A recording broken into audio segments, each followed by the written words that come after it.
Welcome to your studies at the Indiana Bible College. I'm Kenny Noble, and I'll be your instructor for this lecture. In this lecture, we're going to examine the basics of structure for a novel. As a disclaimer, I want to say from the start that there's no 100% correct or right way to write a fiction story. For everything that I say, I'm sure that you can find a good story that works quite well without some of the points that I'm making here. However, today's reader is more savvy than any previous generation. There's a tremendous competition among stories, even good stories, because a reader can only read so much. And today's reader has high expectations for the story they choose. If you publish your novel, it might sit on a bookshelf along with dozens or maybe even hundreds of other stories. And if you want your reader to pull your novel off the shelf and take it home with them, then your story is going to have something worthwhile to offer the reader. Long gone are the days when an author could spend several pages describing the setting or talking about the mood or even the backstory of a character on the first few pages. Today's reader is influenced by the multi-million-dollar TV and movie industry, and we have to accept that. And they expect to be entertained from the very first page, in fact, from the very first line. When the reader picks up your book or your story, you as a writer have actually made an unspoken promise to that reader that you will make the story worthwhile. You're inviting them to come along on a journey, and you're promising them that it's going to be a good journey. So as an author, you have no choice but to write the very best story you can possibly write. In my pursuit of learning everything I can about fiction writing, that the instruction from the screenplay genre offers a wealth of information for the fiction writer. And even though this study isn't about screenplays or script writing, still the screenplay genre gives a lot of good instruction for the fiction writer.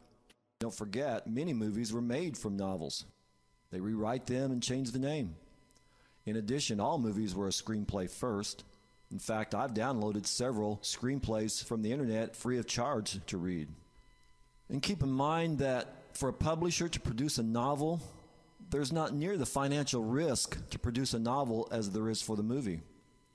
There's been many books that had a print run of 5,000 or less, which I imagine it probably amounts to less than 50,000 for any publisher. On the flip side, nearly all movies start at $1 million and go up from there. That being true, the screenplay must have a higher rate of success to justify that financial risk. Therefore, more attention is going to be paid on the structure of the screenplay because they want to make certain it's a financial success. And although there are a few differences, a good story, whether it's a screenplay, a play, or a fiction story, a good story is a story. In contemporary fiction, the most modern structure is the three-act structure. A good story has a beginning, a middle, and an end. Our modern culture is attracted to this structure. We like it and we can never get enough of it. I don't know, maybe it's the rule of thirds that kind of gives the story a completeness. Or maybe we just like the three-part structure because it resembles our life so much. We have a morning, the day, and then the night. Each of us are born, we live, and then we die. Regardless, if you want your story to be a success, you do well to pay particular attention to these three divisions. Act 1 is the beginning and has certain qualities and plot points that are usually present in every story, and we're going to talk about them. Now, I know some will argue that structure imposes on their creativity, that it's a formula, that it stifles their writing. I agree that this is a formula, but it works, and so we should use it to our advantage. But I tend to think that it doesn't really stifle the author as much as it frees them up. It lets the author know the boundaries, and therefore the author can work within those boundaries and explore more in depth the areas within the boundaries. So let's have an overview first. The beginning should at minimum reveal the story problem that the main character is going to have to face throughout the story. The middle should explore that problem. The ending should allow the main character to find a solution to that problem. Stated another way, the beginning is like chasing a man up a tree. The middle is like throwing rocks at him. And the ending is like the man getting down from the tree and escaping. So let's go back to the beginning. There are no rules as to how long the beginning needs to be, but again, in successful stories, the beginning is 25% of the overall length of the story, novel or screenplay. For the novel, this is often called the first 3 chapters. I know some stories don't have chapters, and lately it's kind of been a fad that chapters are really 1 or 2 scenes, and they're doing this because many people are downloading a chapter at a time to their cell phones and reading them. But in the past, the first 3 chapters has often been called the beginning. And in fact, when you send your synopsis and your story into the editor or agent, they'll often ask for only the first 3 chapters because they know that the boundaries should be well established by the end of chapter 3. The audience should know exactly what the story problem is. I challenge you to find any successful novel and divide it into 25% increments, and you'll certainly find that at the end of 25%, we're leaving the beginning and going to the middle of the story, leaving Act 1 and going to Act 2. And this works the same way in a screenplay or a movie. So for a 90-minute movie or novel, at around 22 minutes, give or take 2 or 3 minutes, we're going to have all the bases covered in Act 1 in the beginning, and we're moving into this new territory of Act 2. By the end of this lecture, you'll discover that many of the key elements that's required in the beginning or in the introduction will have taken place before that 22 to 25 minutes are up.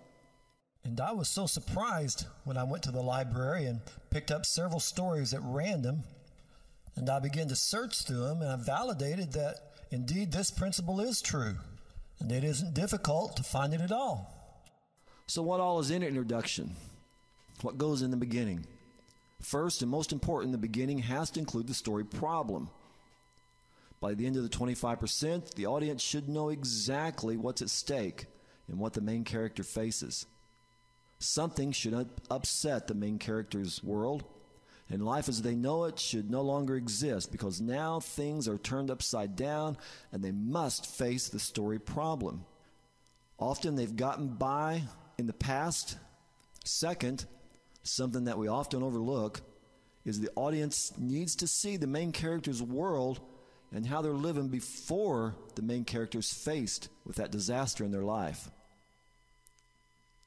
So let us know what the main character's life is like. Let us see a little bit of it first. Now, you'll still have to have a story problem there.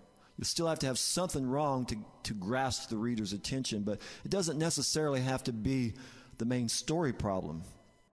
So, for example, let's look at the first Disney movie of Shrek. The story problem was Shrek had to save the princess from the dragon. Yet when the story opens, we don't know that's the story problem right away. The problem that we see Shrek facing is there's just so many animals that's taking over his territory, that's moving in and making it unpleasant for him. So yes, he has a story problem, but he doesn't know that he's going to have to rescue the princess yet. So let us see what the main character's life is like at the outset. So that way there's a contrast. When this problem comes and upsets their life, there's a contrast and we can see how things are changing for them. If we see the story problem at the very outset, then that doesn't let us know the character and know how much of a change that's happened for them. Another thing that needs to be in the Act 1, in the introduction, is we need to learn to like the main character. I've mentioned this in another lecture, but it's so important it bears repeating. Let us see at least 2 or 3 things about the main character that is attractive to us. For example, maybe they have a great skill at something. Maybe they are liked well by children. Maybe they are better at something on their job than anyone else, because we tend to like those kind of people that are good at something. We respect that.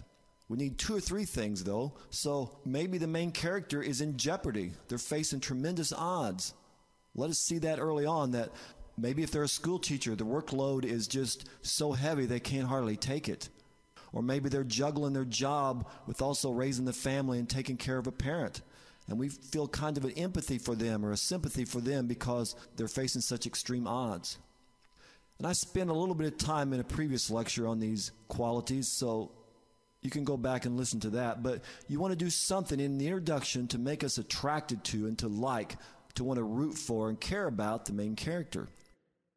Another point that often shows up in the introduction is the main character is faced with a quest or a problem, and they just simply refuse to face the problem.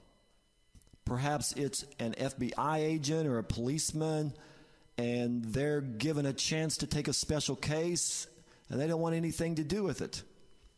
Or perhaps it's a job situation, and the main character is offered a special job, a raise or a promotion, but they don't want it. They refuse it. So oftentimes the main character in the introduction is facing the main problem, and they simply refuse it.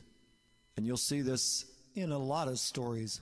Another thing in the introduction is often the main character, once they're faced with this problem and they refuse it, they're visited by or they visit someone that they respect that's kind of a mentor to them. And this mentor, sometimes called the guardian, encourages them to take the quest, to take the offer, to take the job, to go visit the family, to go to the high school reunion. Sometimes this guardian even gives the main character a gift of some kind, whether it's a gift of wisdom or whether it's some special power or some tool. So the main character refuses to go on this journey or to face this problem, and then they go to the guardian, and the guardian helps them decide. And then the main character accepts the story problem or the quest. And probably the last thing I want to mention about the introduction, often authors look at the beginning or Act 1 as the main character's old world, as things were. And when they go into Act 2, then this becomes the new world with a new set of rules. The thing that comes to mind right now is one of C.S. Lewis's story where the characters went through this closet door at the end of Act 1 and they entered into this completely different world. Sometimes you'll see this in stories where the main character has to get on an airplane and fly to a different place, or they'll get in the car and they'll drive to the different place. So that's called crossing the threshold. Maybe they have to cross the gangplank and get on the ship to travel to the new area. So they've crossed the threshold from their old world to the new world. Perhaps they get in their car and drive down the road, and we have a physical threshold that we see. So that's very interesting. Act 1 is 25%. The ending, Act 3, is usually 25%. And the middle, Act 2, is usually 50%. And the middle has several plot points or several basic moves that take place that readers are accustomed to and we kind of expect. And when we find them, it gives us a satisfaction in reading the story. In Act 2, the main character starts out facing this obstacle or this story problem, and nothing works out right for them. They try and try and try, and they try different ways, and things won't work out right for them because they're trying wrong. They haven't learned yet what they need to do. So the first part of Act 2 is the main character not knowing what their problem is, not knowing that they're really doing things wrong. They just feel like they're right. The second part of Act 2 is the main character discovers what they're doing wrong, but they have difficulty changing themselves. So many authors think of Act 2 in two divisions. They have the first part of Act 2 and the second part of Act 2. The first part of Act 2 is considered the unknowing, where there's difficulties and the main character can't seem to get a handle on what's wrong. About the middle of Act 2, the main character often has what many call the moment of grace. One of their friends or someone points out to them, this is what's wrong with you. This is your problem. Sometimes that moment of grace comes from the main character looking in a mirror and seeing themselves and maybe having a flashback or thinking of the different things that people have tried to say to them or how people have warned them, and they finally figure it out. But that's somewhere around the middle or just before the middle. The main character gets this moment of grace, this moment when they realize, have an epiphany that, hey, this is what's really wrong with me. Then after that moment of grace, they begin to try to change themselves and put what they've learned into action. Thus, the last half of Act 2, or the middle, becomes the area where they keep trying to overcome this problem. So, for example, if it's a romance and the main character doesn't trust anyone and she can't have a serious relationship because of trust issues, then maybe her best friend tells her, hey, you know what's wrong with you? You just can't trust people. Something happened in your childhood that caused this, and you need to open up. You're always sabotaging your relationships because you're afraid to be committed where you'll have to trust someone. And then from that point on, she begins to make little baby steps of trying to change. Act 2 is so big because it's 50% of the story, it's easy for the story to get boring. So by nature, the story demands something to happen around the middle of Act 2. And this has come to be known as the ordeal. And this is when the main character comes face to face with usually the antagonist. It looks like the main character is not going to survive. And except for the reader being able to look at the other pages that follow, they would think that this story was ending, because it looks like there's no way on earth for the main character to come out. But the main character does come out and survive this ordeal and becomes a better person for it. And again, that's usually around the middle of Act 2 or sometimes later. Act 3. Again, leaving Act 2 and going to Act 3, or leaving the middle and going to the ending, there's often that threshold thing again. It might come as a form of a journey, going into new territory. And then in Act 3, things begin to wrap up.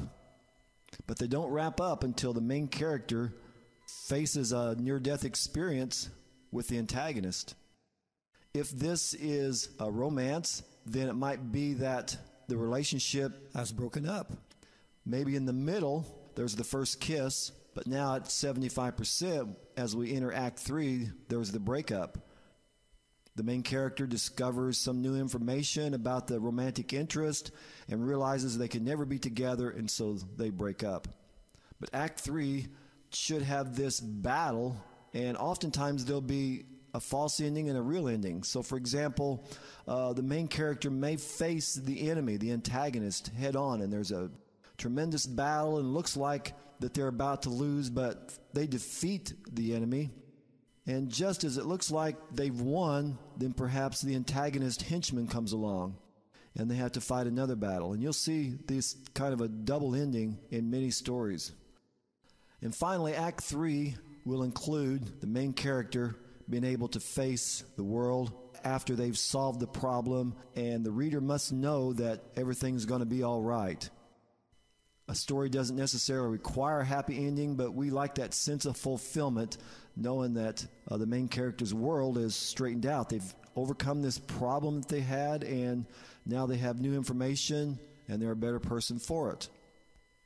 So there's some of the things, kind of the basics of structure for a story, and hopefully that'll give you some ideas and help you to get started on your story.